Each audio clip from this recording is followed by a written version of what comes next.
And then I like to go to a cafe and just crank out the work. I finished all my work, and now I thought we could walk around the bookstore, see if they have any special Christmas displays. Gift alert. Really, really good. Changed my life. Changed Landon. Language learners. Heyo. I thought it would be fun to take you along and just show you my bookshelf. A Gentleman in Moscow. Extremely loud and incredibly close. Of Anne of Green Gables. I have so many sticky notes on the top. I've yet to find one that I enjoy as much as this one. Good morning, friends, and happy Vlogmas Day 10.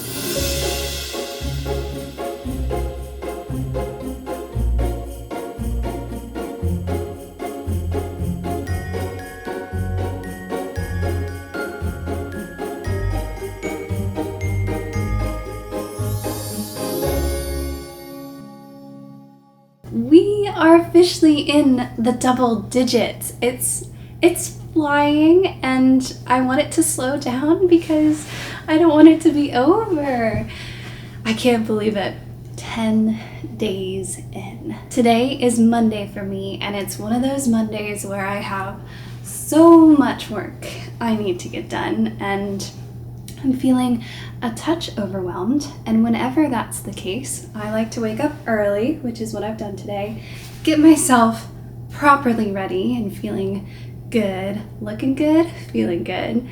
And then I like to go to a cafe and just crank out the work. Portland is a city of cafes. It is known for its coffee culture, and there are so many cute, cozy cafes out there. However, for whatever reason, the cafe that I most enjoy going to get work done is this grungy, bare bones cafe called The Fresh Pot. I have no idea why that's the one that I find the coziest to sit at and get work done.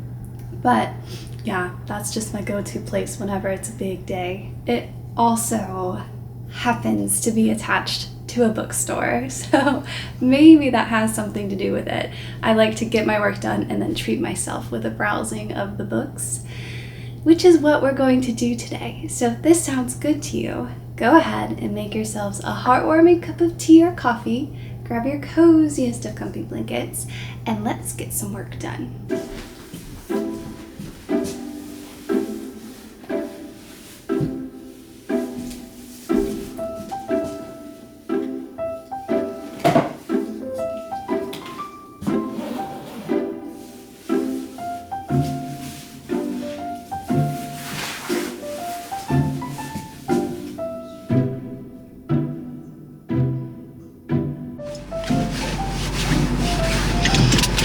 Let's see what the Christmas radio has.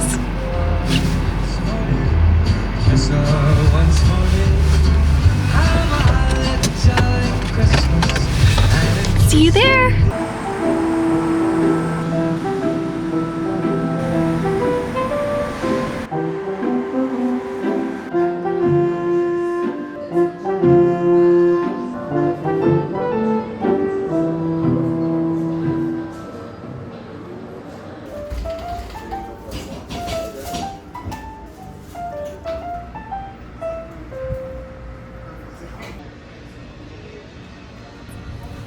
Finished all my work, and now I thought we could walk around the bookstore, see if they have any special Christmas displays.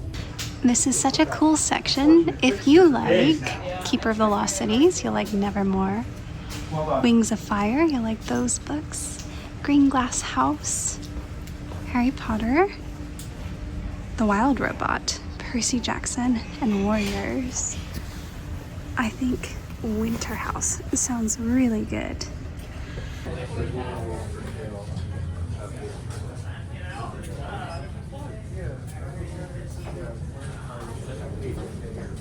It's cold outside. Love Frederick Backman. Ooh, Kristen Hanna, The Great Alone. I read this a few years ago and I gave it to someone who doesn't enjoy reading, and she read it cover to cover in a matter of days. The Bear and the Nightingale. Very cold, kind of eerie.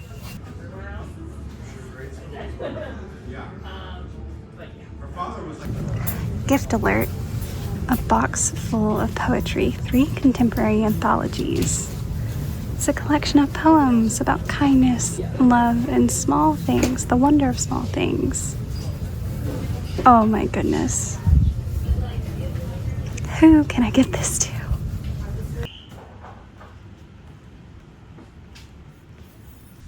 This looks really, really good and is recommended for lovers of legends and lattes. It also gives me spell shop vibes. This book absolutely changed my life. And this one changed Landon's. This would be such a great gift for language learners. If I were learning Italian, I would want this. I wonder if there's a French version. Heyo! This is a fun cover. I am home. The sun is setting and it's 4 p.m. So early. But when I was at the bookstore, I realized I have so many books that I could just shop my own bookshelves, and I thought it would be fun to take you along and just show you my bookshelves, at least in the living room, and let you know my favorite books on these shelves, just to talk books and maybe give some book giving ideas. I could never tire of talking books. I'll go ahead and just highlight some of my favorites. A Gentleman in Moscow. I really, really love the narrator in this book. It's my favorite type of writing. It's filled with humor and wit. Not much happens, but the characters are just, I love them. A Discovery of Witches is like an adult Twilight meets dark academia. Definitely a page turner. The first book is the best in the series, in my opinion. Pride and Prejudice. This is my school copy, actually. I feel like I don't need to say anything about Pride and Prejudice. Most of us just love it. Snow and Rose. This is just a beautifully illustrated children's story. Let's wander over to the red books. I was very surprised by Mary Poppins when I read this book. It's not a lot like the movie. Mary Poppins herself is actually kind of dislikable in this book, but it was interesting to read the story that inspired the movies because I love the movies. Anna James, Pages & Co., The Book Wanderers. This is a really cool book about a 11, 12-year-old girl who can travel into books, into the stories of books, and interact with the characters. It's such a cool idea. Okay.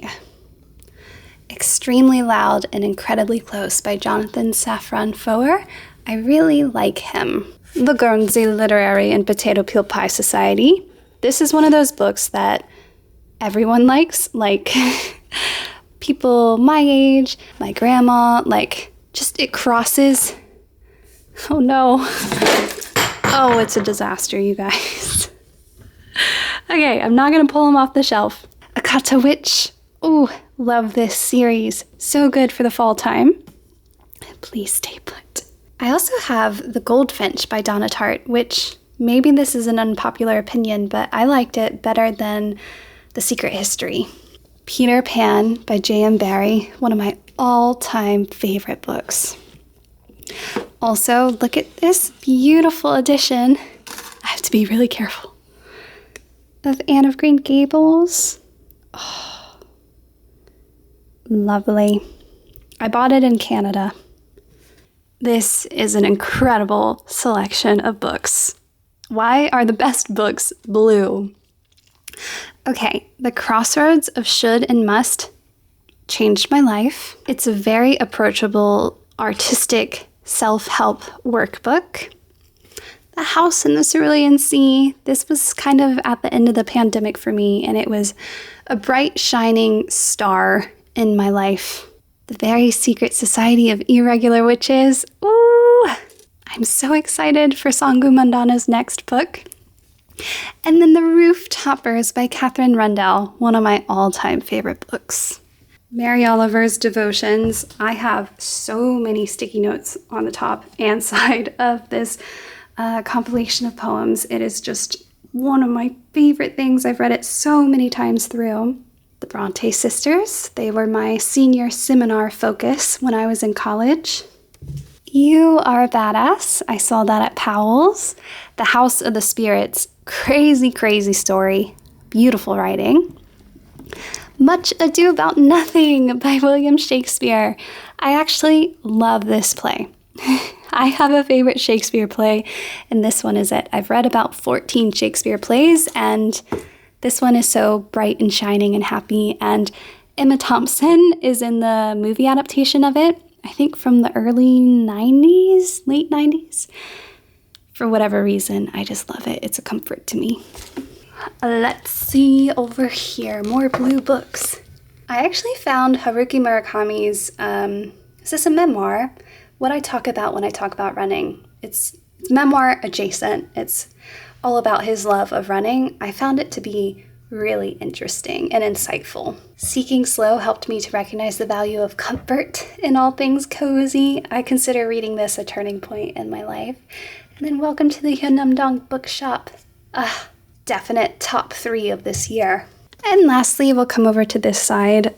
Book Lovers by Emily Henry was my introduction into romance, and I didn't know that books like this existed, and I love them so much. Bookish romance novels are just like one of the coziest of genres. I've yet to find one that I enjoy as much as this one. Then The Midnight Library by Matt Haig, and all I'll say is never underestimate the big importance of small things.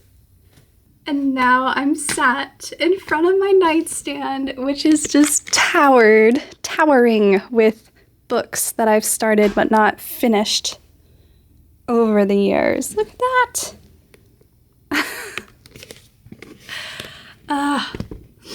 I had this romanticized idea that in November I would take an entire week off from work and do nothing but stay at home and read. And when that week came, I did take a week off from work, but I just did not want to read.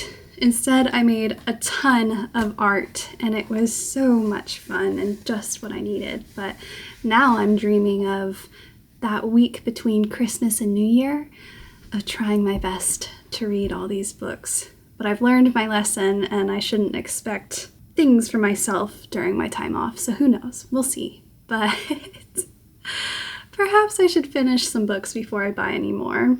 And now I've gone and chatted your ear off about books, but I have one more to talk about, and that is the book that I started last night by Maeve Binchy, and it's a collection of Christmas-themed short stories, and I read 2 short stories, the first 2 in the book, and I didn't like either of them, so I'm gonna give it another go. I think tonight I'll read another 2 and see if I like it, and if I don't, I'm not gonna force myself to finish it. There are so many good Christmas books out there, and I want one that makes me feel heartwarmed and magical, and I'll let you know when I find that one. But now I need to get ready, so I am going to a ballet with my friend Victoria. She invited me. She loves to go to the ballet, and I've seen a few in my time. And we're actually going to see The Snow Queen. I read the original fairy tale a few years back. Is it Hans Zimmerman? Not Hans Zimmerman. Hans Christian Andersen? I'm not sure, but I'm curious to see it adapted into a ballet. And always when I go to see performances, I feel inspired. So I need to get dressed. We're also going to dinner beforehand, and I am craving soup, so that is what I will have. This is my chosen outfit for the night. I'm craving comfort, so it's definitely on the cozier side. But I'm wearing this black dress, black tights, and very comfy loafers. And then this cardigan that is just absolutely darling. I love the pink flowers. If I feel I need to be fancier, I can just unbutton the cardigan and go with the dress. But I think this is perfect. It's also perfect for the moment that I inevitably pretend to be a ballerina because I feel so inspired by watching them.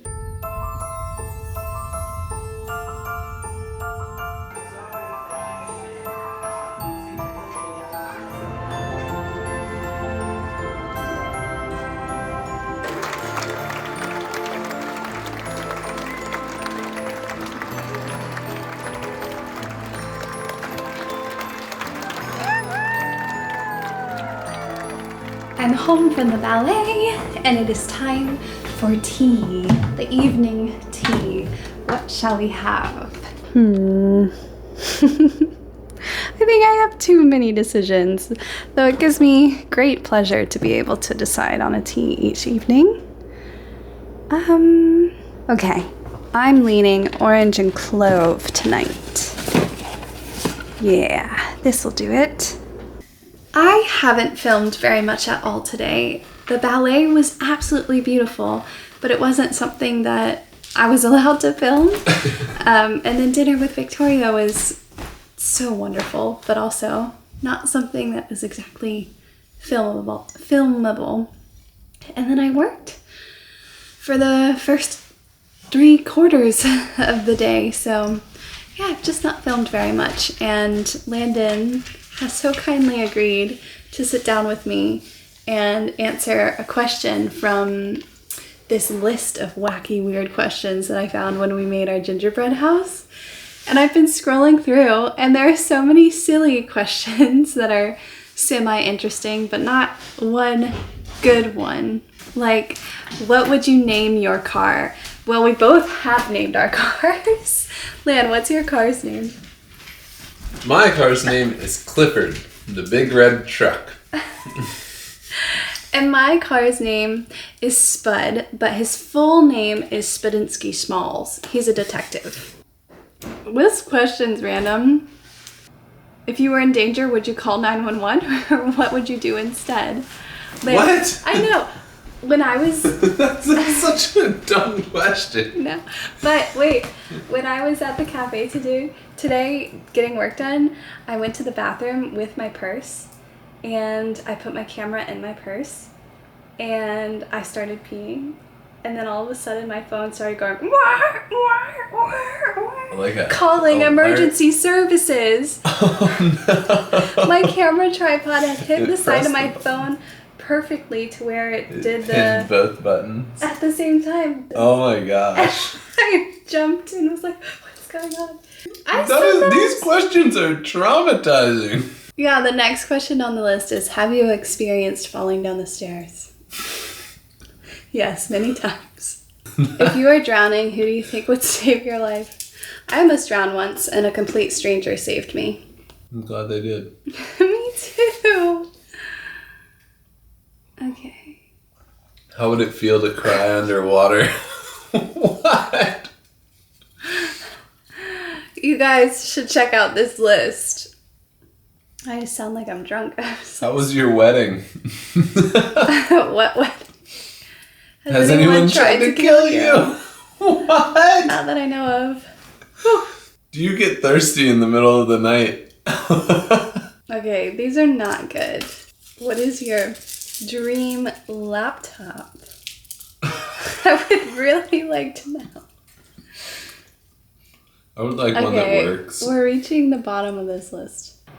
If you could travel back in time to meet your younger self at a pivotal moment in your life, what advice would you give them and why? That is a very Morgan Long question. Like, it's personal growth oriented, you know? And that is a Morgan Long trait. Oh. And something that your viewers all seem to be into. Pivotal moment in my life was when I was going to college. I did what everybody wanted me to do. Studied what everybody wanted me to study. And I would study something else, maybe architecture and design. You would be very good at that. Yeah. That was not seen as secure of a job. But security does not exist.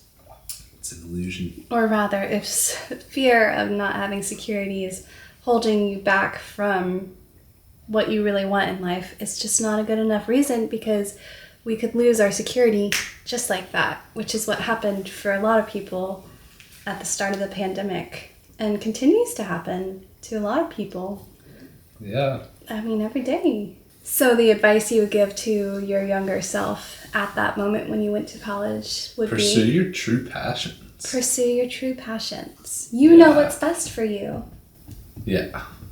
You know your heart's true desire, and your heart doesn't lead you astray. That is it. So, now, if you could travel back and meet yourself at a pivotal time in your younger life, what would you tell yourself? What bit of wisdom would you drop? Ooh, okay. I would travel back to the moment when we moved all the way across the country from everyone that we knew to Portland, and I didn't have a job. And yeah, it was the hardest time in my life. And I would tell myself to not be so hard on myself, because I really hated myself during that. It felt like no matter how hard I tried, nothing was working out. And I really wish that I had just enjoyed that time in my life. Like, I didn't have as many responsibilities as I thought. It was just, it was a free time. It was a fresh start. And I wish that I had enjoyed the fun of it rather than focused so much on all that I lacked in that time. I kind of feel like I could tell myself that same thing right now. Oh. Yeah. Absolutely. It's like one of those lessons that we're always learning. That's a really good one. Do we ever learn? Are we always searching for that security? Are we always hard on ourselves? Dissatisfied? Yeah. Let's just be here, be now. That was a good question. Thank you, Internet. There we go. Thank you, Lan. Thanks for sitting down with me and humoring me. Yes, and Rue's here. Rue is always here. Perfect as ever. Little angel. Love you, buddy. Okay, friends. This concludes Vlogmas Day 10. Just Day 10, not Vlogmas. Peace. I hope that you have very sweet dreams. I love you, and I will see you again tomorrow. Hey Morgan, my name is Jana and I'm calling from Germany. I'm totally fine with you using my message on your YouTube channel. First of all, I would like to say a big thank you for all the inspiring content and all the kind words that you constantly share. You really make my world a better place, and I'm sure there are many people out there who feel exactly the same. Especially this year feels very hard for me because we live in a world where there's so much going on, and that worries me deeply. Even though I'm a firm believer in the good of humankind, there are still days when worry takes over and brings me down. On these days, what helps me most is focusing on doing something good. Even if it's just a smile to a person on the street, every little thing counts to make this world a better place. And if you are struggling with worries about our future and feel overwhelmed and a little bit helpless, you should know that you are certainly not alone with these feelings, and there is always a possibility to do something good. If all of us do a little bit, we can accomplish so much. And I truly believe that all the good you put out in the world will come back to you eventually. You are important and you can change something. And always remember, there is more good than bad in this world. I wish you all a very Merry Christmas. Loads of hugs to everyone.